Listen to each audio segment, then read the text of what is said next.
सयाहों की अक्सरियत शिमाली इलाका जात की खूबसूरती से तो आशना है, मगर रकबे के लिहाज से सबसे बड़े सूबे बलूचिस्तान के हसीन नज़ारों का भी कोई जवाब नहीं। आज हम आपको एक ऐसे ही पुरफ़ज़ा मकाम की सैर कराने जा रहे हैं। उसके लिए हमारी तैयारी भरपूर है, क्योंकि वहाँ पर रिहाइश का और खाने पीने का कोई भी सामान मौजूद नहीं।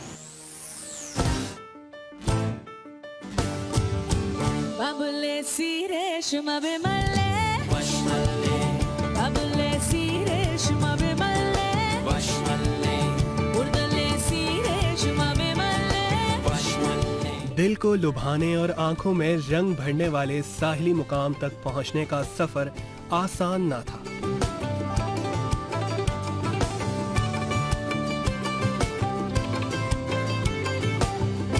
हब के रास्ते बलूचिस्तान में दाखिल हुए तो पहले पेट पूजा की।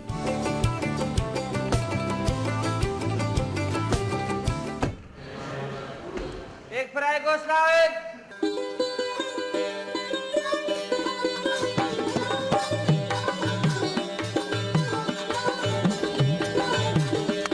फिर विंदर के रास्ते मकरान कोस्टल हाईवे पहुंचे।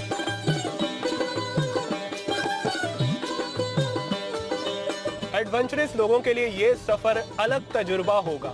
मजमूई सफर 200 किलोमीटर के लगभग है। ऑफ रोड रास्ता है, कुछ तो छोटी गाड़ियों को लाना यहाँ मुश्किल हो सकता है। मोबाइल नेटवर्क काम नहीं करते और सबसे बड़ी बात, रास्ता बिल्कुल महफूज है, डर की कोई बात नहीं। अगोर से 10 किलोमीटर पहले ये झंडे याद रखें। यहीं से लगभग 10 किलोमीटर तवील वो दुश्वार तरीन रास्ता शुरू होता है।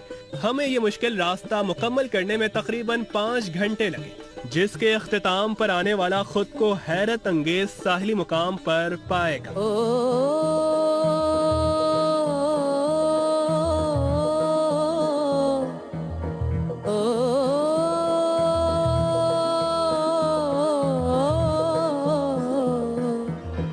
ये है बलूचिस्तान की एक और दिलकश पहचान, सपत बीच।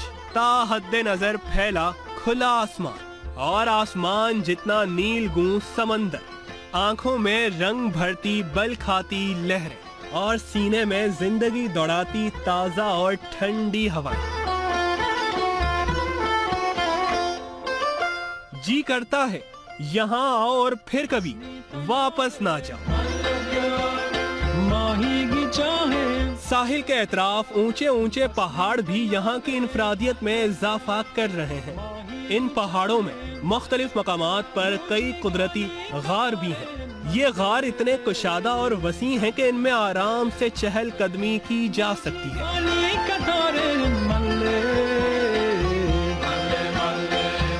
गारों के अंदर बाहर की निस्बत काफी ठंडक रहती है।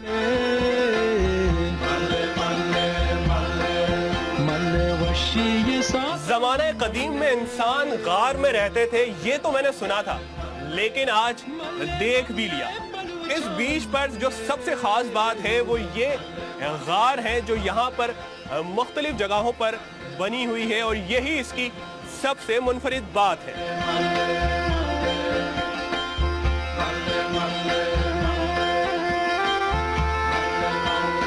सूरज की सुनहरी किरणें शफाफ पानी को चूमती हैं तो समंदर खुशी से चमक उठता है, और इस खुशी में डॉल्फिन और दीगर मछलियां भी शामिल हो जाती हैं।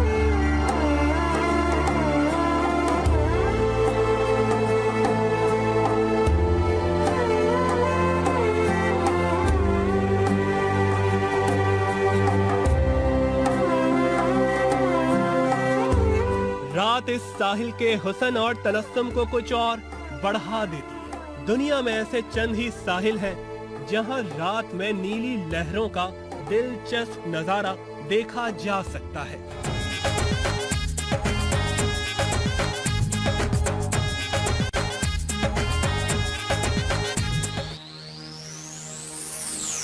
इस पुरकशिश साहिल की कुदरती खूबसूरती ही इसकी शान है, और ये शान उसी वक्त तक बरकरार रहेगी जब ये साहिल इसी तरह साफ सुथरा रहेगा। उम्मीद है सयाहों की आमद से इस साहिल की कुदरती खूबसूरती मुतासिर नहीं होगी।